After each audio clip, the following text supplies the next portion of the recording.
Welcome to Cartoonist Kayfabe. My name is Ed Piskor. I'm Jim Rugg. Today we're going to be taking a look at the long-lost Martha Washington comic book. Happy birthday, Martha Washington. But first, I want to draw your attention to the fact that Jimmy and I are going to be on the road a bit in October.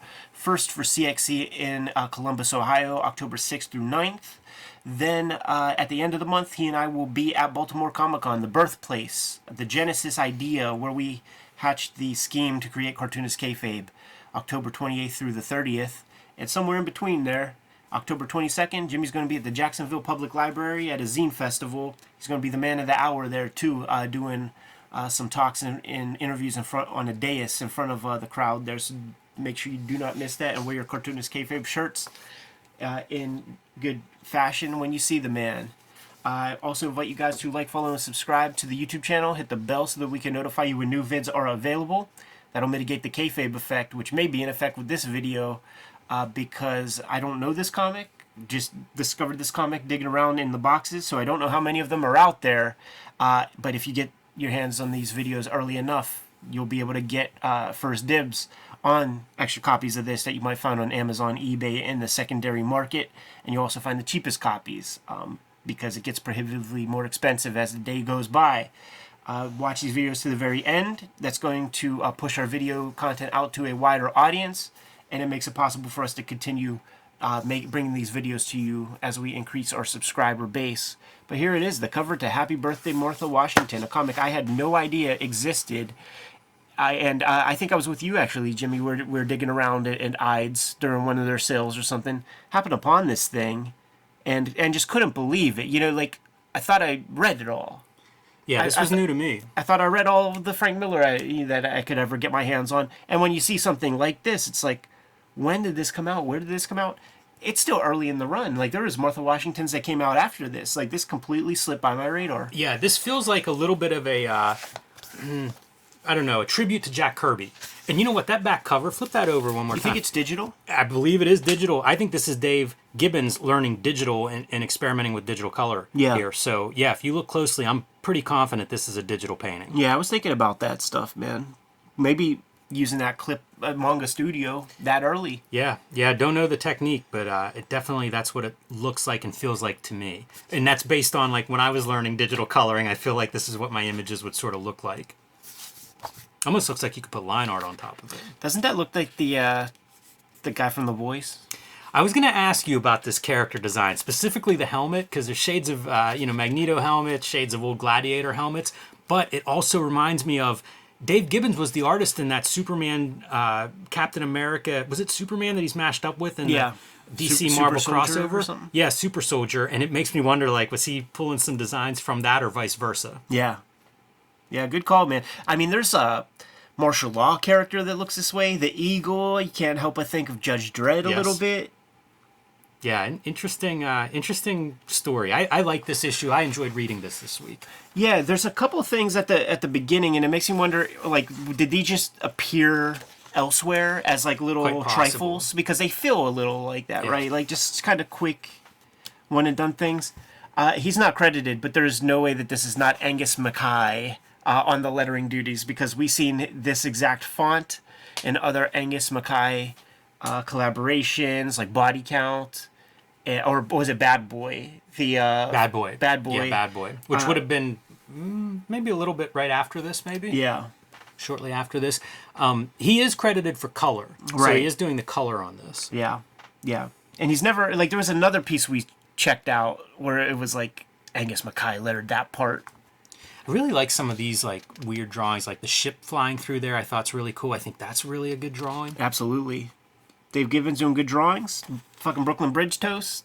It's all gravy, dude. True. Just boom, boom, boom, boom. Communicating it, dude. And dude, that is Rorschach's apartment building, by the way. This is a Gibbons verse. This is and not just that. This is our tax collector Nixon. Yeah, how about that shit? Little hard-boiled action.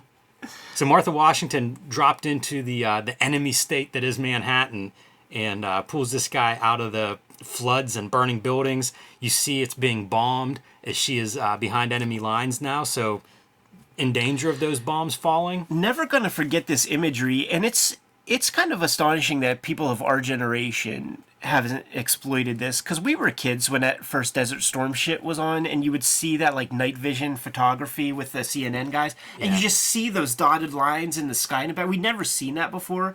It was never in movies, but like that's real life, and those are missiles, and those things are going to land somewhere. Like that was crazy imagery, and that was certainly at our formative years. But we've never exploited it. But the guys who were, I guess, more cogent. Makes sense, but also like you look and it's a very minimal drawing style. It's almost a silhouette of an explosion. I wonder how much of that is Dave Gibbons, just elegant artist, and how much of it is Speed? trying to figure out digital color with line art. Yeah. Because there's a lot of rendering that's going on in there, but it's all on the color side. That's true. That's true. Even that very first page of like this. A ton of rendering there. Yeah. Is that all Angus? What's even drawn there? Like a silhouette of the skyline? Yeah. Wonder how closely Gibbons is working with Angus too, if they're like, in the same studio space, maybe even, because he talked in our interview that that McKay is who taught him digital. Yeah. So it's possible they're working very closely together and consciously trying things, and maybe Dave Gibbons doing some of the coloring, kind of in conjunction, learning the tools. And the back cover would make me think that as well. This is a weird story, this first opening bit, because what happens is she finds out that the leader of this enemy state has been killed, and she radios back to tell them that, and they kind of say, there's no way you could have figured that out this soon. Right. You're on your own, and they just keep kind of doing it. So a pretty cynical war story by Frank Miller and Dave Gibbons, and why not? But, that must have appeared like in a Dark Horse Presents. Yeah. That's my guess. Maybe that's issue 100. Because it feels like about 8 pages worth of a story there. Yeah. Then we get this other piece, another small ditty, and man, this really feels like a 2000 AD type comic. And the idea is that one company is building equipment that is being used by both factions, Selling it to both sides. Yeah. Yeah, this is Miller's political cynicism, I think. Yeah. On the pages. And like they start, they engage in battle, and all the shit is just not working. So, they're both trying to use their suits to their primary functions, and it's just self-destructing upon themselves to the point where they have to jump out of their suits. They pull out their secondary weapons.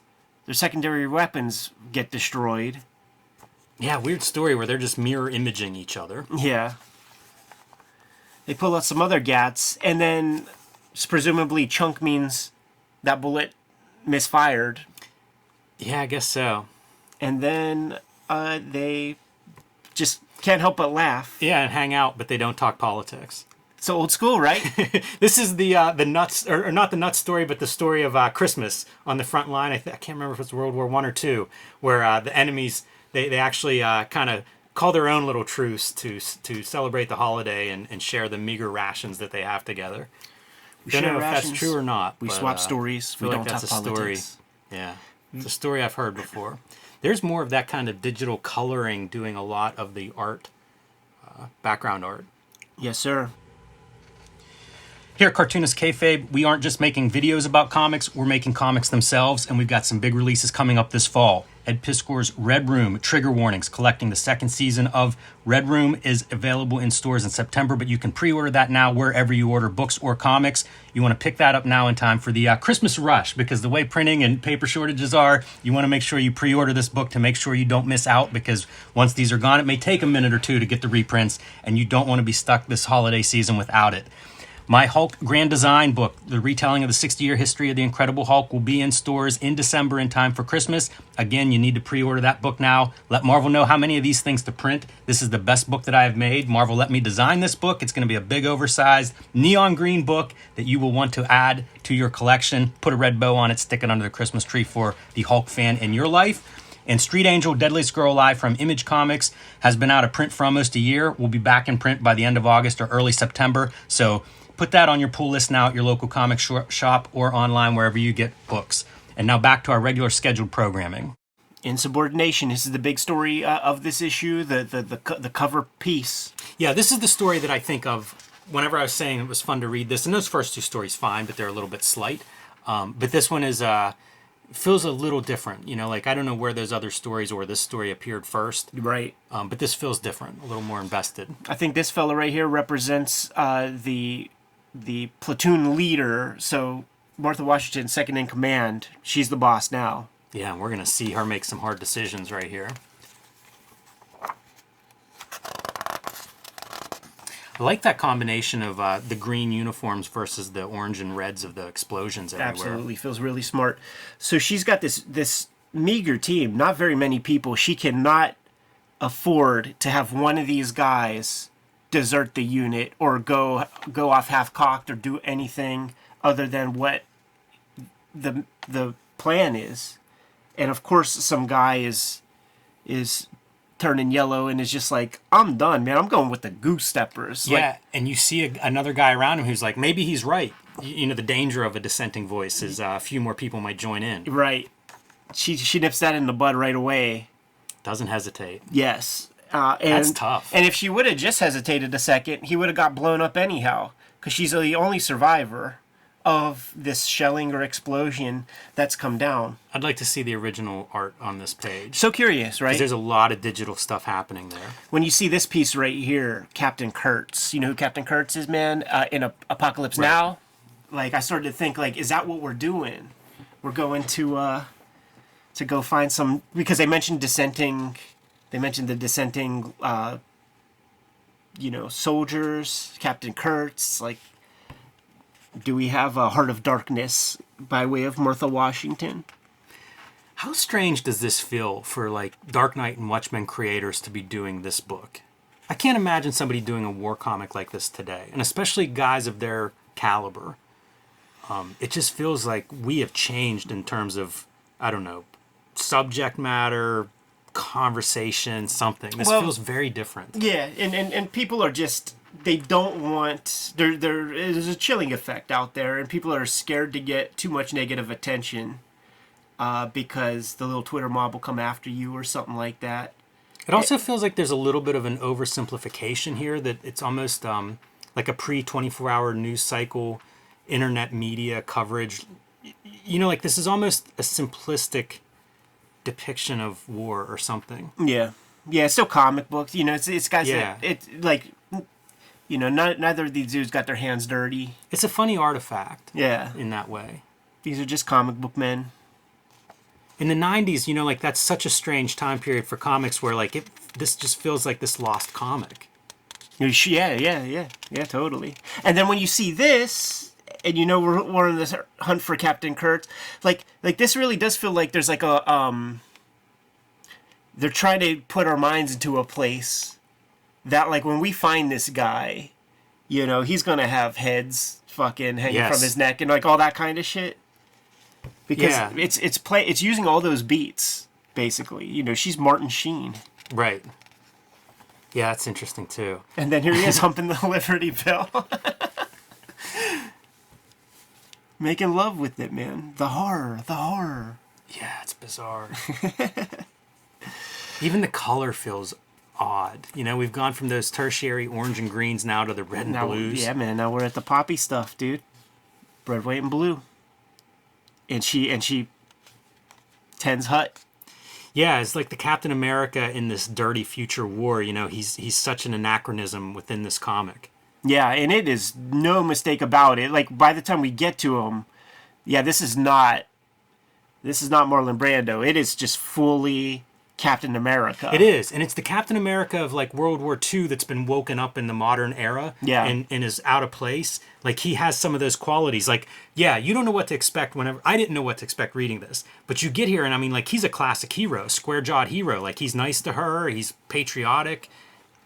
He knows what is necessary, what they need, and he's there helping. He's shielding her from bullets. There's even like little Frank Miller pieces where he's like, "Oh man, still jacketed. I can't hold off too many of these, man. So here, come do what you got to do." She's like, "I feel like some kind of vampire," because she needs the super serum. They need to create more Captain Americas. They lost the formula for it. I think the facilities were destroyed or whatever, and the only way that they're going to be able to replicate it is they need a sample of his blood, and he's down with it. He's a patriot. It's like, get the blood, and then I'll take care of these guys. Yeah.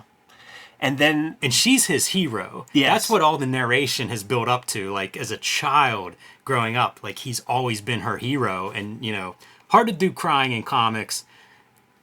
But it's very clear that, you know, this is somebody that she's just almost dreamt about. And now she's meeting him, and he delivers. Yeah. He is the hero that she's dreamt of. How about that red right there, dude? Yeah. Total focal point. Yeah. This is a pretty screwed up war. Aren't they all? Yeah. You know, no like, doubt. I feel like that's really a lesson. Like, at this point, I feel like that's the tone. But in the past, like, we were living in the shadow of World War II, where it's like, Very it's clear. a just war, Yeah. and it's the greatest generation, and the story of that war was not that that every war is screwed up. Yeah, like weird Like, proxy there was wars right and and wrong stuff. in that war was Totally. the story we grew up with. So the shooting sort of ends, and he makes notes of that. He's Yeah. like, "Listen, the Nazis, they just abandoned whatever post they were shooting me from. They're coming. You got to get out of here. You got 30 seconds. I'll take care of them." And he's like, no arguments. Yeah. You know, like, the whole reason that you came here is for this. You got to get out. Yes. He's a badass. Like, he's really presented as like a glorious Captain America figure. It's clobbering time. Yeah. No mistake. Yeah, and she hits the tunnel. She hits the tunnel, and she comments on how, like, the tunnel is it's big enough that he would have to probably duck, but she's fine. Like, it's she's so much smaller than him. Right. And you know, she decides no more of these guys. We're just gonna have to handle this war without any more of these super soldiers. Yeah, she's the Captain Kurtz in the story, Yeah. the one that abandons her orders. Right. And you wonder, like, is that just him dying in vain then? That's I what had I'm real saying, mixed yeah. feelings reading this kind of an ending. I'm pretty I'm cynical on Frank Miller, right? Like, he's a guy who at times was my favorite creator. Haven't read a lot of his recent stuff because it hasn't appealed to me. I finished this story and thought, well done. Mm-hmm. And you see the For Jack piece. So this is 94, 95. Jack Kirby dies in, I believe, 94. And it does feel like, you know, very conscious that this is a nod to the heroic characters and contribution he made to comics. Yeah. Yeah, well said, man. Super stoked to discover this book. Yeah. And the fact that, like, some Martha Washington exists that I didn't know about. Couldn't wait to get it underneath the microscope, Jimmy. Yeah, it makes me wonder about, like, the big Martha Washington collection, because I don't have that. I have a lot of individual issues. Yeah, all the original stuff. And I know there's a lot of cool extras in the back of there. It makes me wonder if there's more comics in there that I'm not familiar with. Yeah, good question, man. The Kayfabers know. You good to go, Jimmy? Yep. All right, guys. Like, follow, and subscribe to the YouTube channel. Hit the bell. We'll notify you when new vids are available. What's out there, man? Hulk Grand Design, the oversized collection, the treasury size collection will be in stores in December. You need to pre-order that now at your local comic shop or online, wherever you buy books. Tell your library to order it, whatever the case is, because the way printing is these days, reprints are not guaranteed. So pre-order that book now. You'll have it in time for Christmas. It's the perfect gift for the Hulk fan in your life, even if that Hulk fan is you. And join me on patreon.com/JimRugg, where you can see a lot more of my comics and art. Red Room Trigger Warnings trade paperback going to be hitting the stands in September 2022. That's next month. Murder on the Dark Web for Fun and Profit is the name of the game in Red Room Comics, and you could pre-order current and future Red Room Comics at the Linktree link in the description below. You could also hit up my Patreon for $3. You can get access to the entire archive of Red Room Comics. That's the Antisocial Network. That's Trigger Warnings. And you could read the serialization of the next round of Red Room Comics that will not see print until 2023. Once again, it just costs $3. Jimmy, what else do we have out there? Subscribe to the Cartoonist Kayfabe newsletter at the links below this video. You can also find Cartoonist Kayfabe t-shirts and merchandise at the links below this video. It's another great way to support the Cartoonist Kayfabe channel. Given those marching orders, we'll be on our way, Jim. Read more comics.